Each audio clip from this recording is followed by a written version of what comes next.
Hola, bienvenidos y bienvenidas una semana más a Rendimiento Evolutivo. En el episodio de hoy estoy con Frederic Sabater e Irati Ortiz. En el podcast de hoy vamos a presentar, mejor dicho, cuál es la mejor forma de modelizar la velocidad, o mejor dicho, la pérdida de velocidad desde los esfuerzos cortos a los largos, si es siguiendo la curva de velocidad crítica o siguiendo una ley de potencia, como es nuestra hipótesis, pero bueno, ya lo iremos presentando poco a poco. Primero quiero presentaros a los ponentes. Irati, Frederic, bienvenido. Gracias, Manu. Hola, Irati, ¿te presentas gracias. tú? Que a mí me han Bueno, escuchado sí, más veces. yo soy Irati Ortiranda, como ha dicho Manu, y nada, estoy muy contenta de estar aquí. Para mí es como un honor porque, bueno, pues yo soy graduada en educación primaria y en CAFIZ y ahora mismo estoy haciendo un máster de formación del profesorado para, pues, por lo menos a corto plazo, intentar hacer un doctorado ahora mismo en educación. Pero bueno, ¿qué pasa? Que el deporte y la investigación, toda la curiosidad, pues bueno, me llama mucho, me gusta mucho, disfruto aprendiendo, me considero pues aprendiz para siempre y hoy aquí también pues creo que voy a aprender mucho. Y nada, y pues dando gracias un poco al destino y a la casualidad, pues encontré primero a Manu gracias a su podcast, donde pues ahí encontré una forma de que veía reflejado un poco también mi forma de pensar. Y después, pues gracias a Manu, pues conocí a Fede. Y pues ahora, pues aquí estoy con ellos. Pues bueno, muchas gracias, Irati, por todo y por tu trabajo y tu valor, porque al final yo creo que una cosa que nos damos cuenta es que quién vale, ¿no? Y en tu caso, pues por supuesto, vemos tu calidad, tanto profesional como humana. Y a Frederic, pues mejor ni presentarlo ya, porque es amigo de oro del podcast, es la persona que más veces ha venido, ya no sé ni cuántas son, Frederic. No me acuerdo. Bueno, vamos al lío, que es lo que la gente está esperando, porque hoy un podcast, la verdad, es interesante. Puede parecer un poco duro al principio, pero vamos a tratar de bajarlo a tierra lo máximo posible, ¿no? Entonces, mira, partiendo de la base de que lo que vamos a exponer aquí es cómo modelar el rendimiento y que te interesa fundamentalmente si haces pruebas de una duración superior a 40 minutos, o sea, si corres 10 kilómetros más o menos lento, si corres medias maratones, si corres maratones o ultras, esto te interesa, pero también te interesa si eres ciclista y haces pruebas largas. Y ya verás por qué. Y vas a sacar de aquí cosas útiles desde el podcast directamente, ¿vale? Pero además, si encima quieres participar y hacer que el conocimiento científico avance, bueno, puedes participar en nuestro estudio. Al final explicaremos, si quieres saltártelo, te voy a dejar las notas del episodio en qué minuto es. Si quieres saltártelo, al final te vamos a explicar cómo puedes participar y qué te va a llevar de regalo por participar, que desde luego te va a ser realmente útil.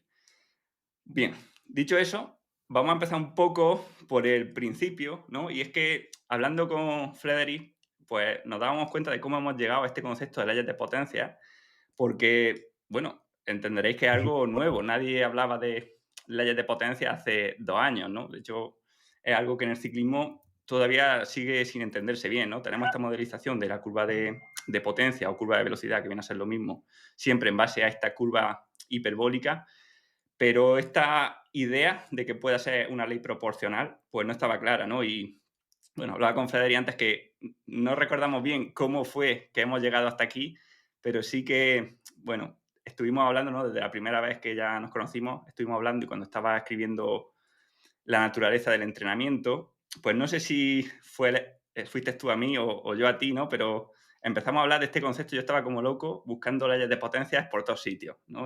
Veía que había un montón de cosas en la naturaleza, bueno, todo lo que eran fractales que se podían extrapolar, ¿no? Matemáticamente a leyes de potencias, y me enseñaste esa modelización de los récords del mundo de atletismo que tenías, que no sé dónde lo habías sacado, imagino que lo habías hecho tú, con leyes de potencia. No sé si tú eh, recuerdas bien esa idea y cómo te vino a ti también la idea de meterte en esto. Pues yo no estoy seguro de cómo salió en un principio. Sí que recuerdo que fue simplemente por curiosidad de estar mirando ahí. No recuerdo exactamente dónde lo vi por primera vez. Vi en algún caso cómo salía sea, hay muchos estudios que cogen récords del mundo, por ejemplo, récords personales de deportistas, y entonces juntan ahí sacan la velocidad crítica, extraen la velocidad crítica, pero entonces mi idea fue ¿qué pasa cuando alargas esto? Y de hecho creo que la primera vez que la descubrí fue que si te metes en internet hay muchas calculadoras de ritmo, ¿no? Donde tú pones, mi ritmo en 5 kilómetros es este, ¿a cuánto puedo correr una media maratón? Y recuerdo meterme en una de ellas, la calculadora de Macmillan, macmillanrunning.com, si a alguien le interesa, pones ahí tu tiempo y entonces te saca otro, ¿no? Entonces hice para unos cuantos tiempos, a lo mejor para 5 kilómetros en 20 minutos, en 18 y en 15. Y me pasé todos los números a un Excel y luego saqué la relación para ver cómo lo estaba haciendo la calculadora de Macmillan. Y ellos mismos ya, para sacar esto, estaban utilizando una ley de potencia que llegaba hasta más allá de la maratón. Después de esto fue lo que estabas diciendo tú, de mirar qué ocurría con los récords del mundo cuando me chirriaba el hecho de que en alguno de los estudios de potencia crítica ponían prácticamente hasta el tiempo en maratón de deportistas de élite. Eso ya queda fuera del, del dominio de intensidad en el que la potencia crítica sigue siendo útil. Entonces, como me chirriaba, decía, vale, ¿qué pasa cuando empiezas a alargar, alargar, alargar? Y lo que salía era esa idea de que al final sale una ley que es más parecida a una ley de potencia que a la ley hiperbólica de la potencia crítica. Exactamente, fue un descubrimiento por serendipia, ¿no?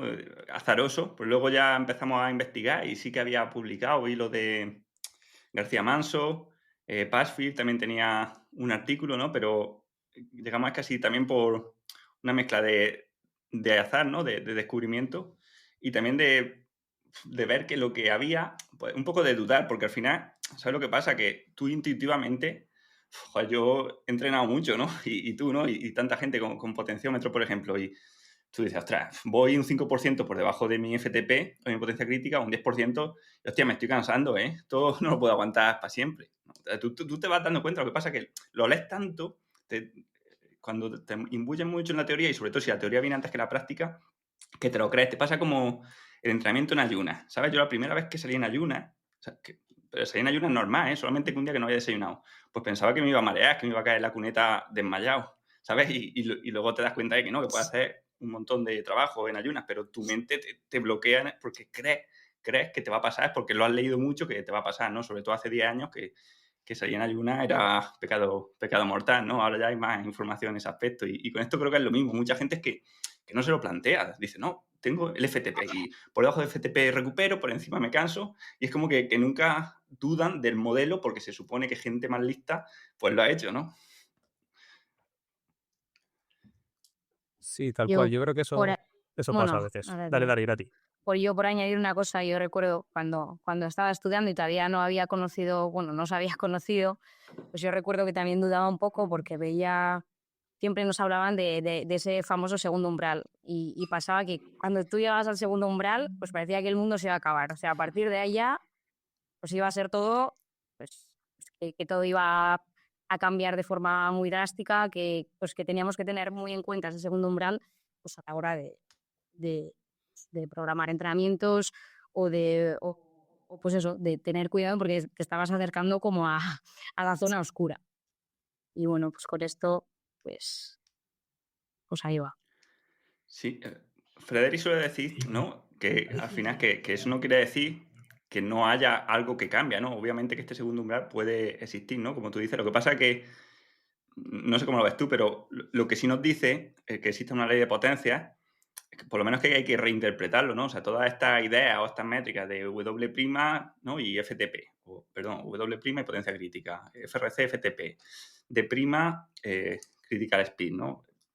Quizá hay que reinterpretarla igual que otras muchas ideas, ¿no? Que se basan en que por encima de umbral te estás trabajando un metabolismo diferente o unas adaptaciones muy diferentes, ¿no?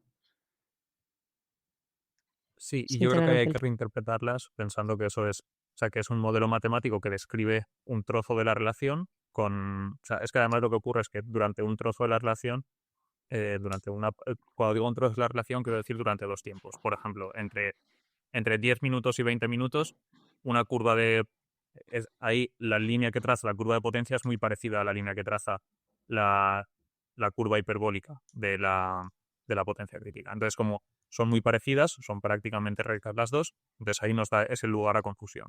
Entonces, nos da ese lugar a confusión de que podrían ser las dos, a la vez también nos da la ventaja de decir, bueno, como son tan parecidas, igual puedo interpretar, aunque imaginemos que la real sea una curva de potencia, podrías interpretarlo como si fuera una hiperbólica y entonces sacar ', de W' o D' si es corriendo, y entonces decir, a lo mejor nos resulta útil para algo. Y es posible que nos resulte útil para algo, pero al fin y al cabo, D' sigue siendo una medida, o W', de cómo de rápido pierdes potencia cuando aumenta la duración.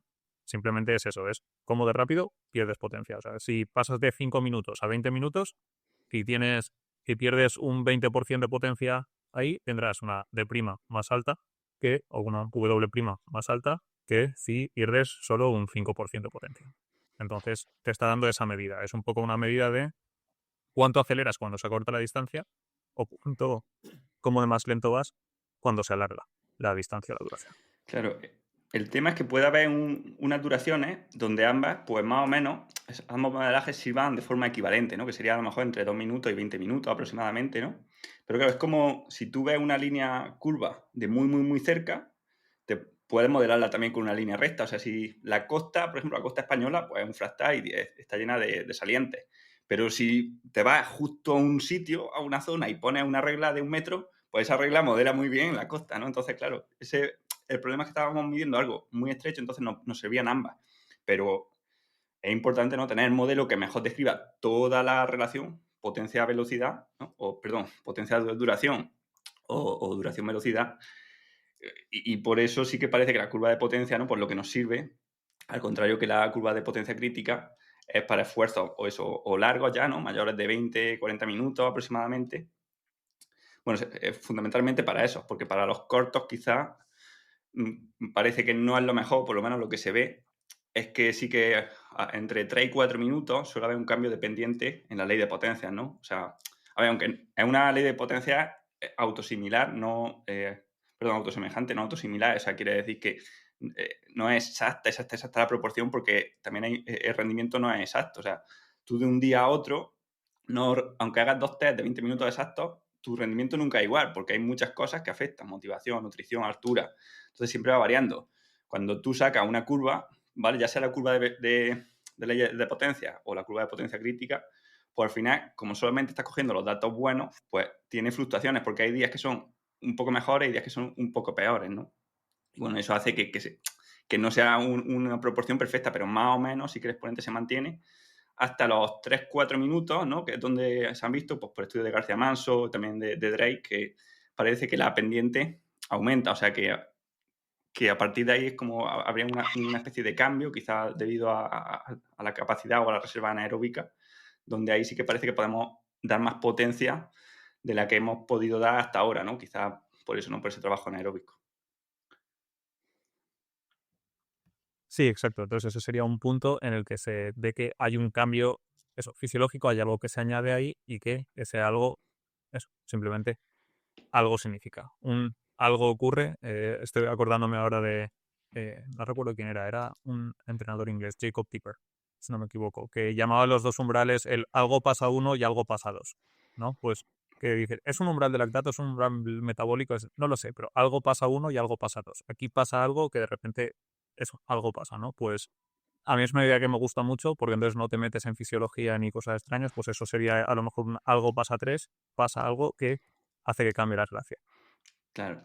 Llevándolo ya, si queréis, vamos a entrar a la parte de aplicaciones, pero empezaría con lo que son aplicaciones teóricas, que es lo que estamos hablando, ¿no? Que una de las aplicaciones que tiene esta ley de potencia es una reinterpretación de la fisiología, ¿no? Oye, de decir umbral de máximo estado estable, por ejemplo, que es un término que pues, bastante impreciso con lo que sabemos ahora, y no a decir algo más preciso, que sería eso. Algo pasado, no sabemos lo que pasa, o sea, pasan cosas a diferentes duraciones, ¿no? Al final, a ver, sí sabemos lo que pasa, ¿no? Pero que, digamos que tenemos que reinterpretar el paradigma con el que entendemos el organismo, y en vez de decir hay un fallo, imagínate, se satura la capacidad de reutilizar el lactato y se va aumentando en sangre, o sea, producimos más del máximo que somos capaces de ir eliminando, pues en vez de decir esto es un fallo, pasamos a decir, pues bueno, esto ocurre, entonces el organismo genera otras sinergias, otras compensaciones, y a través de diferentes mecanismos es capaz de seguir manteniendo una intensidad, ¿vale? Pese a que el lactato se dispare, ¿vale? O sea, en vez de ver como de forma reduccionista o mecanicista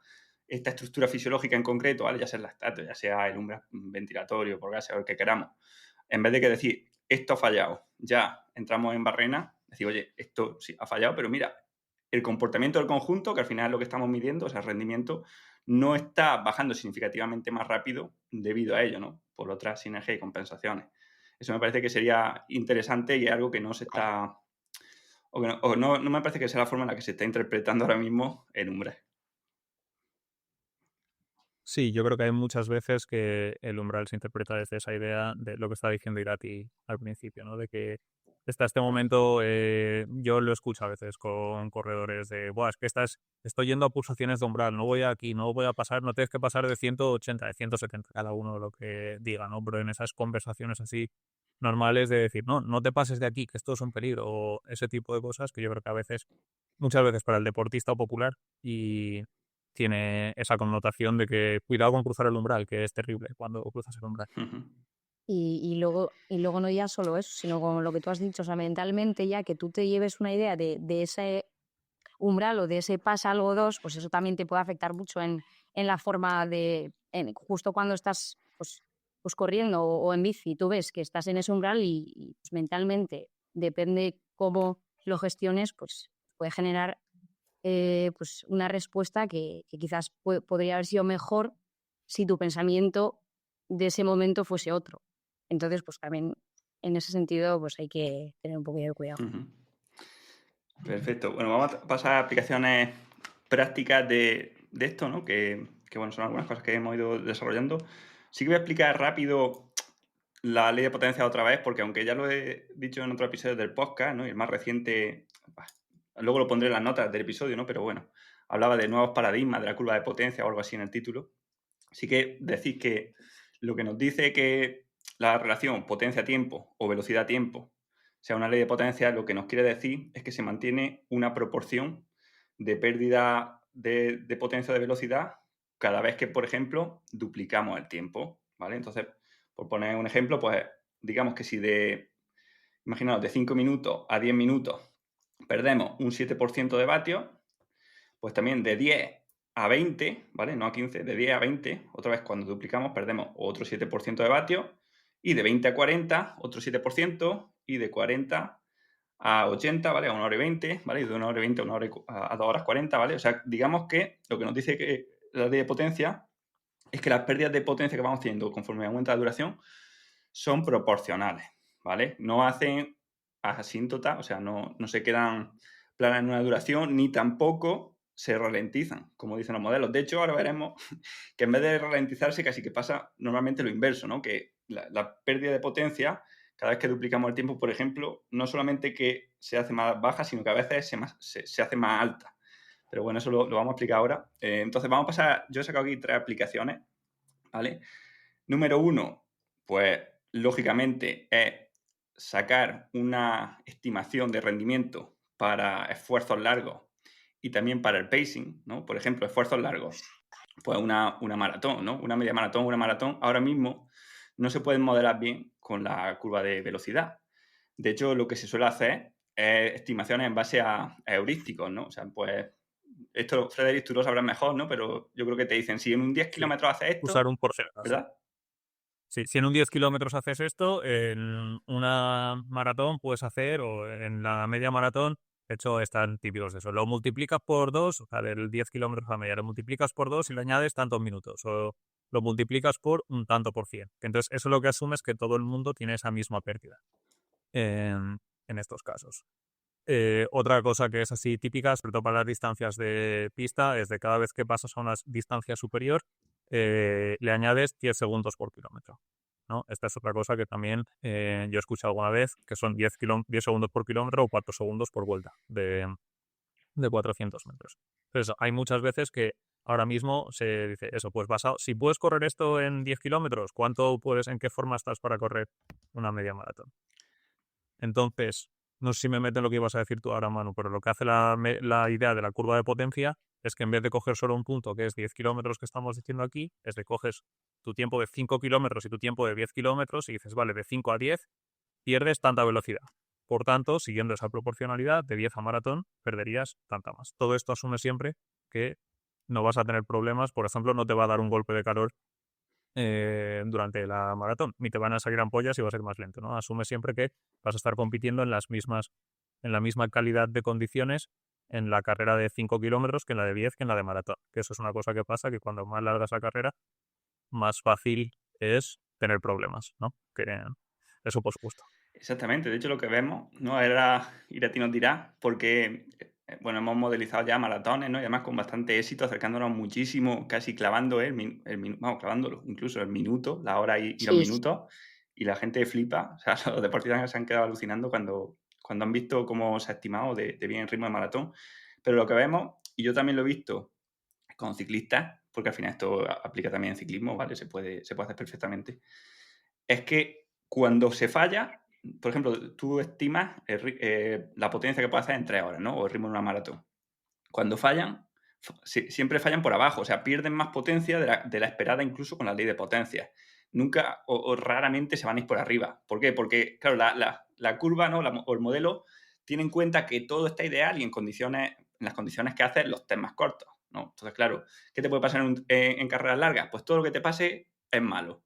Te puede llover, malo. Te hace calor, malo. Te deshidratas, malo. Te dan calambres, malo, ¿no? Entonces, como casi todo lo que te pasa es malo, si nos equivocamos va a ser normalmente por ser más optimistas de lo que es la realidad, pero nunca al revés. O sea, fíjate que cuando la potencia crítica o la velocidad crítica te están estimando que te va a ir mucho más por arriba, que te va a quedar en un punto donde como ya vas por debajo de umbral, apenas va a bajar tu fatiga, la ley de potencia te dice, no, vas a perder mucho más, pero luego la realidad es, vas a perder lo de la ley de potencia o más todavía, ¿no? O sea, fíjate, tú, Irati, ¿cómo has visto esto en los estudios y en los deportistas que están trabajando con nosotros ya? sí, pues hemos traído, como ha dicho Frederick, un par de ejemplos. Y bueno, pues estas personas lo que hicieron fue hacer los testes y las carreras pues en un rango de tiempo que estaba pues entre un mes y medio. O sea, los testes estaban muy cerca de las carreras. Entonces, claro, al final, más o menos, la forma en la que se mantiene el deportista es muy parecida. Que eso es importante porque al final no es lo mismo hacer un test ahora y hacer la carrera dentro de 4 meses, porque eso puede llevar a que el error sea más grande, porque al final somos diferentes, pues las condiciones son diferentes y eso. Pero bueno, en los que nosotros los ejemplos que hemos traído, pues justo la persona hizo el 1200, 3600, un 10K y una media maratón, y el modelo daba en la 10K pues, a 3:50, y bueno, él la corrió a 3:46, pero luego en la media maratón pues él la corrió a 4:07 y el modelo daba 4:05. Entonces es que es casi, vamos, clavarla. Y el segundo, este sí que la clavó porque pues, este sujeto hizo el 1200, el 3600, una media maratón y la maratón. Y bueno, se observa que en la maratón, pues el modelo daba, el ritmo iba a ser 4:16 y pues eso fue. Y la media pues difería también como el anterior por 2 segundos por kilómetro el ritmo. Entonces, pues teniendo en cuenta todo lo que te puede salir mal en una carrera, que el modelo se acerque tantísimo, pues algo yo creo que nos va diciendo. Todavía queda mucho, pero bueno. Y esos errores de unos 2 segundos por kilómetro que estabas mencionando ahí, Irati, eso para que lo entiendan los que nos están escuchando, es lo que viene de que igual el día de la media maratón hacía más calor, tenías todo lo que decía Manu, ¿no? Que siempre puede ir un poco, siempre vas a peor. Pues claro, tú tienes los días del test, y claro, haces un test de 1200 y un test de 3600 y además es un test. Si empiezas el test y ves que hoy no es tu día, paras y ya está, ¿no? Entonces el test siempre lo haces en buenas condiciones. Entonces, asume siempre que se van a mantener las condiciones, pero siempre va a haber un poco de variabilidad de que lo que sea, hace viento, hace más calor, hace más frío, cualquier cosa así que tienes un poco, entonces eso nos va a dar ese poquito de error que afecta al cálculo y tenemos un error de eso, a veces esos 2 segundos por kilómetro, una cosa así. Claro. Pero al final se ajusta muy bien a los tiempos. Sí, también es importante decir que se ajusta muy bien porque también nosotros antes de, o digamos, al montar la curva de potencia, la ley de potencia, perdón, pues miramos qué datos estamos metiendo y metemos datos de calidad. O sea, intentamos tener siempre al menos 3 puntos y 3 puntos bien hechos. El problema que tiene la gente, que lo he visto, por ejemplo, intentar hacer leyes de potencias por sí mismos, ¿no? Porque ahora ya parece que se está empezando a poner de moda esto que hemos ido poco a poco haciendo, pues es que meten datos de poca calidad, hacen como la curva de potencia, ¿no? O la curva de velocidad de WKO, ¿no? O de estos software. ¿Y qué pasa? Como están metiendo datos de baja calidad, lo que les sale del modelo no es representativo. Nosotros al final cogemos 3 puntos o más que tengamos, pero que sabemos que están bien hechos y son equiparables. Luego miramos la R al cuadrado y vemos que es buena. Y con eso sí que nos sale genial, ¿vale? Si uno coge y se pone, intenta hacer la ley de potencia sin saber y se monta su programa, pues es muy fácil que le salga mal, porque va a tener los mismos sesgos, los mismos problemas que la curva hiperbólica.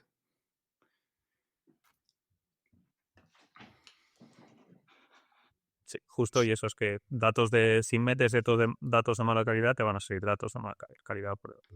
Exactamente, da igual como los franceses. Hace poco puso Recuenco una imagen, bueno, la retuiteó de alguien también, que era algo así, ¿no? Que decías, si tú tienes datos malos, da igual que uses Machine Learning, inteligencia artificial o lo que sea, que lo que te va a salir va a ser también malo. Si van a ser castillos, pero de mierda. Pero al final es que lo importante es la calidad de los datos y eso es lo principal. Y es lo que la mayoría de gente falla. Luego con eso puedes hacer un montón de cosas y además es que en España es que se ha pervertido tanto el concepto de análisis de datos, o por lo menos en el mundo del ciclismo, es que me parece casi ridículo lo que ha pasado aquí, pero bueno, en cualquier caso vamos a pasar a la siguiente aplicación, ¿no? Si lo vais bien, que es ver la relación, digamos, entre explosividad y resistencia de un deportista en comparación con otro. Al final, viendo la caída, ¿no? O la pendiente de la ley de potencia, pues podemos saber fácilmente qué deportista tiene un perfil, digamos, más explosivo, más glucolítico, como queramos llamarlo, ¿no? Y qué deportista tiene un perfil más de resistencia. Porque al final, no sé qué opináis vosotros, pero lo que sí... Esta es otra cosa que voy pensando últimamente, ¿no? Es que al final, más que complicarnos en tantas zonas, yo casi lo simplificaría a que hay deportistas con más resistencia y otros con más explosividad, ¿no? Y dentro de eso, si mejoras la resistencia, si mejoras las 5 horas, pues mejoras más también en 1 hora y en 20 minutos. Y en cambio, que se centra más en mejorar en esfuerzos cortos, pues va a mejorar más los cortos y menos los largos, ¿no? O sea, digamos que la curva o se mueve de un lado o se mueve del otro, pero eso de mejorar por un lado el esfuerzo de 1 hora para mi carrera y por otro lado de 20 segundos y pretender así trabajarla como si fuese martillazo, me parece que no tiene mucho sentido. No sé cómo lo veis. Sí, y de hecho, respecto a esto, incluso o sea, pasa un poco lo mismo, ¿no? Con la idea de potencia crítica y W', con ese modelo tienes la idea de la potencia crítica representa tu resistencia, mientras que la W' representa tu explosividad, por decirlo así. Entonces, incluso con ese modelo desde hace más de 15 años, seguramente ya, se hacían estudios en los que salía que tú podías entrenar una cosa y si entrenabas o mejorabas la potencia crítica o mejorabas la W', y de hecho muchas veces la otra, la que no mejorabas, empeoraba poco, porque mejorar un lado tiene un coste de empeorar el otro. Seguramente habrá formas de entrenar para minimizar las pérdidas del otro lado y este tipo de cosas, ¿no? Pero que básicamente es que si tú es como que tú tienes una recta que tiene una inclinación, entonces si le subes de un lado, pues normalmente pivota sobre un punto y baja del otro, ¿no? Como si tuvieras un balance. Y eso es. No, ya no tengo mucho más que añadir ahí. Bueno, sí que, por ejemplo, podemos sacar, y lo hemos sacado en atletismo y en ciclismo, digamos, rangos de pérdida que te dirían que eres más explosivo o más DS, ¿no? De hecho, en el máster hemos visto algunos donde, bueno, podemos ver por un lado eso, qué porcentaje de pérdida de potencia cada vez que dupliques la potencia, pues si solamente pierdes un 5%, pues eres muy fondista, ¿no? Digamos que eres muy DS, ¿vale? Eso te va a hacer que cuanto más larga sea la prueba en la que compites, pues en teoría mejor te va a ir respecto a las cortas. Eso no quiere decir que ganes, pero quiere decir que con tu perfil personal, mejor cuanto más larga, o sea, eres más resistente, o viceversa, ¿no? Si pierdes mucho, si la caída que tienes es grande, pues ya sabes que tienes que buscar pruebas cortas o buscar repechos cortos, ¿no? O puntos donde vas a ir mejor, que van a ser esfuerzos más cortos dentro de esta curva. Y eso es algo interesante, sobre todo, por ejemplo, en atletismo, para determinar en qué prueba competir, ¿no? Porque antes a lo mejor se hacía por ensayo y error. Ahora tú sacas por ejemplo, pues esta curva de potencia de velocidad, y ya puedes saber más o menos pues, qué tipo de pruebas se ajustan mejor a ti, ¿no? No tienes que probarlas todas. Seguro que hay mucha gente que se ha metido en el mundo del ciclismo y a lo mejor es súper explosiva y está haciendo gran fondo, que bueno, que si le gusta, genial, ¿no? Pero si lo haces por querer rendimiento, pues oye, te tendrías que buscar pruebas más cortas, ¿no? Por ejemplo. Sí, y ahí hay una idea también que yo creo que es interesante, que es que basado en heurísticas, los entrenadores de atletismo, o sea, te puedes meter en foros de internet y te salen entrenamientos de atletismo en el Instituto de Estados Unidos, que, o sea, muchas veces gente que hay son el profesor de educación física, no son científicos ni nada, es lo que quiero decir con esto, no quiero decir con ello que no sepan, porque igual llevan dedicándose 25 años a entrenar atletismo, pero que también tienen estas ideas de decir, vale, la cosa que yo he dicho antes de la heurística de más o menos pierdes a lo mejor 10 segundos por kilómetro cuando aumentas la distancia en la pista, pues entonces ahí ellos vean, vale, es que tengo a este que del 800 al 1600 me pierde en vez de 10 segundos por kilómetro o lo que sea, ¿no? Cada uno tiene sus heurísticas ahí. Pero si me pierde 7 segundos por kilómetro o 8 segundos por kilómetro, seguro que va a ser fondista, y el que me pierde 14 segundos por kilómetro, vale la pena llevarlo más a distancias cortas. No estaba hecho matemáticamente con esto, pero son las ideas que yo he salido viendo poco a poco, de decir, no, yo me doy cuenta de que cuando corres la milla comparada con las 2 millas, ahí dice, vale, pues es que el que más pierde es que es más velocista o más potente, o más medio fondista. Y el que menos pierde es que es más fondista, porque cuando se alargue también va a perder menos cuando pases de las 2 millas, que son 3.200 metros, a los 5 o 10 kilómetros. Efectivamente. Y luego una tercera aplicación que había marcado es que nos permite también ver nuestra evolución intersujeto, o sea, nosotros mismos pues, a lo largo de los meses. Por un lado, ves pues, solamente con 2 test nuestra relación entre, digamos así, explosividad o capacidad glucolíptica o como queramos llamarlo, y capacidad aeróbica o más resistencia. No necesitamos hacer a lo mejor tantos test como requiere mantener actualizada una curva de potencia completa, que son muchos más, con más frecuencia. Entonces, podríamos hacer eso con menos test y también modelar esfuerzos largos también con menos test, porque al final si creemos que siempre se mantiene esa proporción de caída, pues oye, no voy para hacer mi previsión de tiempo en una maratón o en una media maratón, no voy a necesitar continuamente estar haciendo un montón de test o un test de maratón, sino que con 2 test o 3 a lo sumo, pues ya voy a poder modelizar bien mi maratón, y eso al final pues, quita también trabajo, o por lo menos quita trabajo a cómo se hace cuando se analiza pues, curvas de potencia, donde hay que hacer pues, a lo mejor 4 test o 5, además de forma periódica cada 90 días, porque si no te lo quitan, ¿no? O te lo olvidas.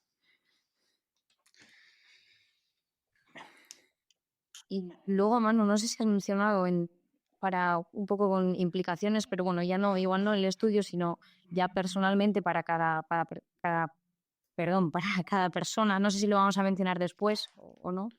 No, dilo Pero ahora. bueno, pues que también te pueda ayudar un poco sí, porque como es un poco sobre también el pacing y el ritmo, es más para el ritmo de los entrenamientos, pero bueno, que también te puede ser muy útil, pues si tienes que plantear unos intervalos a un porcentaje de tu máximo, de ese tiempo que haces, que recorres una distancia, por ejemplo, pues hacer un 5.000, pues también viendo esa curva, pues puedes un poco ver a qué intensidad de ese 5.000 de la curva de potencia lo quieres hacer.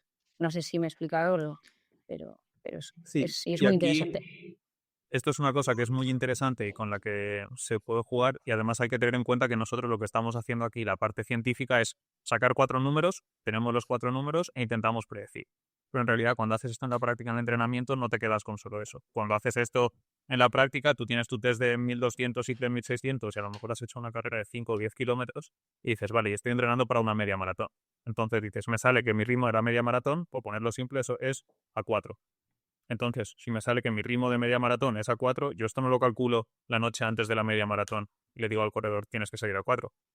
Yo esto lo calculo en el momento que tengo los datos y entonces a partir de ahí, ¿qué harías? Entonces te irías y dirías, vale, vamos a probar a entrenar a 4. Te vas a hacer poco a poco. Primero, no sé, entrenando para media maratón, 12 series de 1.000, lo que sea, unas cuantas series de unos 3.000 y dices, vale, aguantas esto, te das cuenta de que sí, funciona, lo puedes ir aguantando, además tomas geles durante la media maratón, hay quien los toma, hay quien no, pero dices, puedes tomártelo, vas a esta velocidad, puedes tomártelo bien, vas cómodo y lo aceptas bien. Todo esto pasa a ser parte del entrenamiento. No es solamente te doy un número el día antes de la carrera que te digo tienes que salir a 4, sino que lo integramos en el entrenamiento a partir de ahí para realmente asegurarnos y a partir de ahí afinar. Lo que decíamos de esos 2 segundos de error para arriba o para abajo, 2 segundos por kilómetro, y dices, vale, voy a 4, lo aguanto bien, me da la sensación de que voy demasiado, de que no aguanto esto toda la duración y practico el pacing de practicar correr a ese ritmo.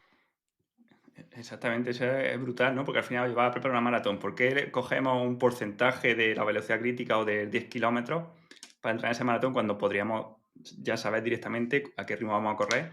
O cuando calculamos la zona 2, en vez de coger un porcentaje que al final la mayoría de la gente que está cogiendo un porcentaje del test de 20 minutos, ¿no? O de la potencia crítica, oye, vete a un esfuerzo largo, de una duración larga, a la potencia o la velocidad que puedes mantener 3, 4 horas, y eso sabes que va a ser tu límite alto de zona 2. No tiene que ser un porcentaje que muchas veces viene estimado de un test de 20 minutos o más corto aún, gente que usa test de 8 minutos, test de 5 minutos. Entonces, claro, con un test que tiene un gran porcentaje de su trabajo se ha conseguido a través de fuentes anaeróbicas, que calcules con eso tu zona 2, por ejemplo, pues ya te está dando mucho margen de error.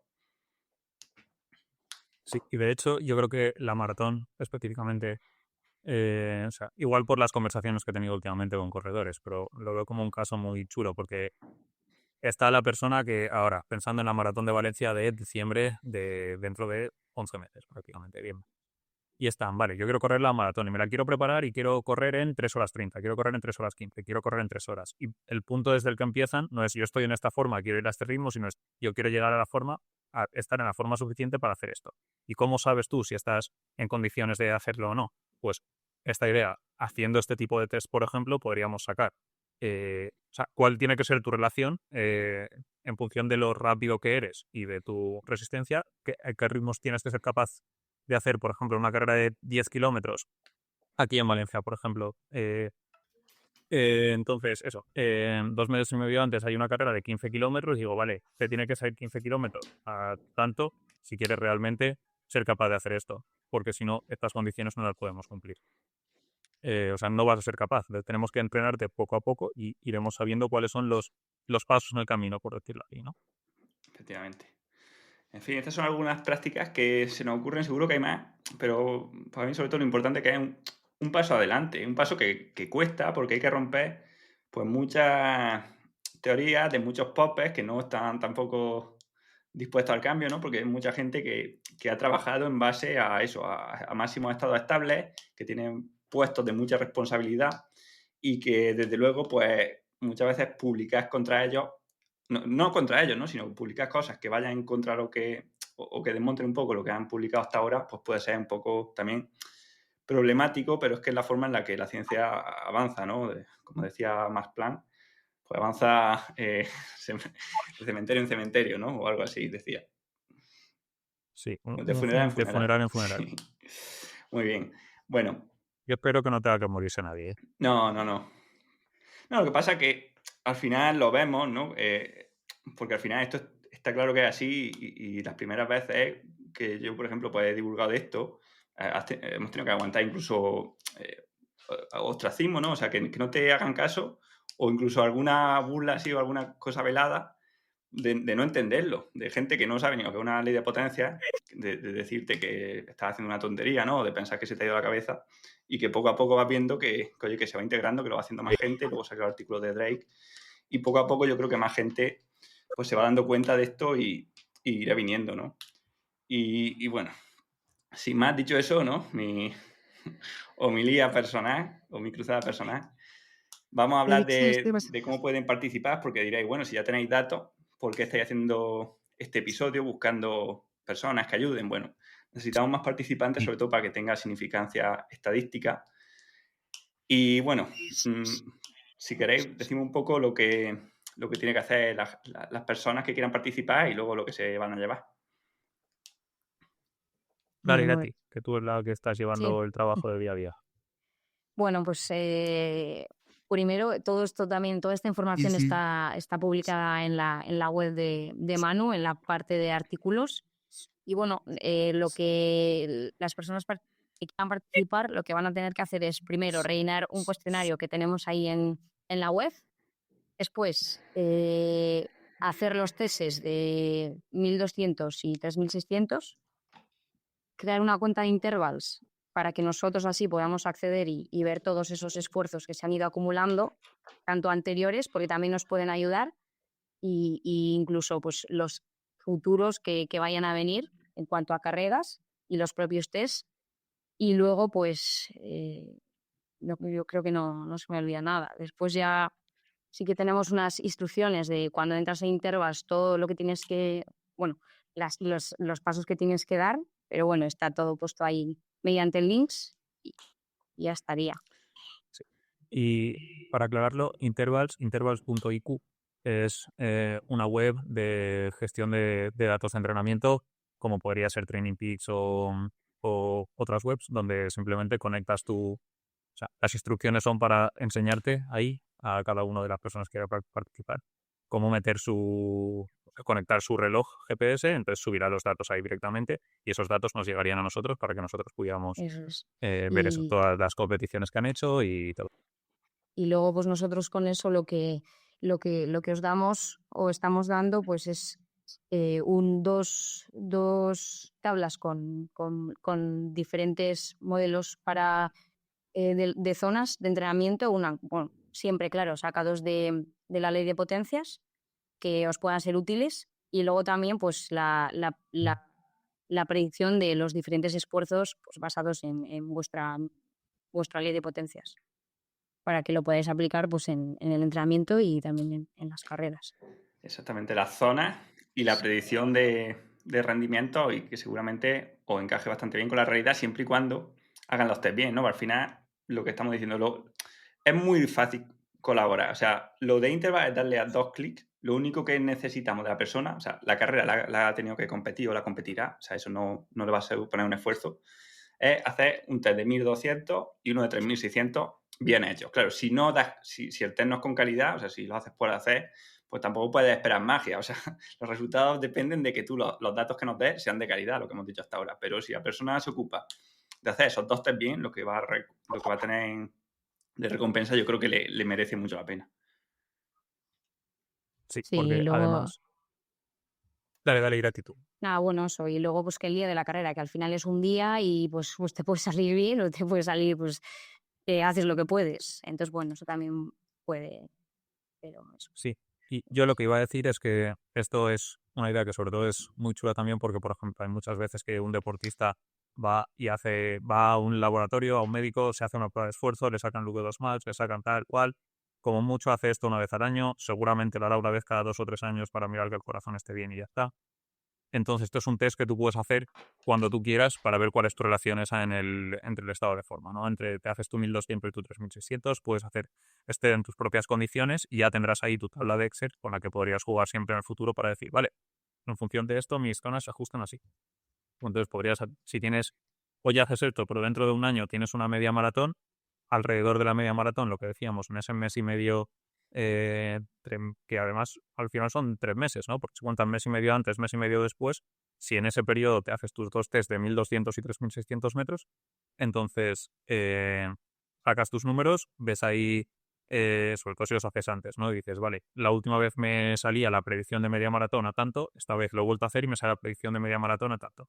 Durante estas últimas 6 semanas que me quedan para ajustar mi entrenamiento, voy a cuando hago entrenamiento de ritmo de media maratón, voy a ir más ajustado a lo que puede ser mi rendimiento y soy capaz de correrlo bien. Chicos, pues ya está. Muchas gracias por el episodio de hoy. A los oyentes, pues deciros que os dejo tanto el enlace para que podáis suscribiros como el minuto en el que hablamos todo en las notas del episodio. Nos haríais un gran favor si participáis y, bueno, también desde luego os vais a llevar pues esa zona de entrenamiento y esa predicción de ritmo en esfuerzos largos, que ya nos diréis si de verdad os modelan bien o no el rendimiento. Sin más, ¿vale? Esto ha sido Rendimiento Evolutivo. Nos escuchamos la semana que viene.